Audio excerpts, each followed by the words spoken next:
ចេញរូបរាងបដាណាពុកម៉ែបងប្អូនគ្នាបានផុសសួរដែរតែតងមួយកណូថាគូអីគេចឹងណាហើយយើងបានបញ្ជាក់បន្តិចដែរថាជាមេតបរងនៅរាជធានីដែលធ្លាប់យកមករងសារាយកែដែរណាពុកម៉ែបងប្អូនគ្នាហើយនេះគឺជាកំសាន្តជលសាពុកម៉ែបងប្អូនបតជាស្គាល់ណាគឺឈ្មោះពីរោះហើយគេថាលបឿនញាក់សាច់ក៏មានបងប្អូនយើងគាត់ស្រឡាញ់ចូលចិត្តច្រើនតែតងមួយទូកំសាន្តណាសម្បីតែខ្ញុំក៏ចាប់អារម្មណ៍ផងដែរប៉ុន្តែនេះគឺជាទូកស្លាបមនោះទេពុកម៉ែបងប្អូនគ្នាដែលមានខ្នាតហ្នឹង 1.70 ណាហើយយកមកឲ្យជាងរិតហ្នឹងគឺឡើងកាណូកំសាន្តជលសានឹងឯងហើយឥឡូវគឺកំពុងតែគូវាបាន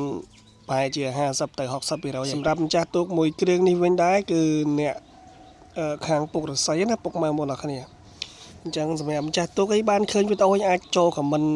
បន្តិចមួយចង់ស្គាល់ដែរចាសារតែឃើញយកមកនេះឡើងគំនូកំសាន្តហើយរូបរាងហ្នឹងក៏ស្តៀងកំសាន្តទៅទៀតណា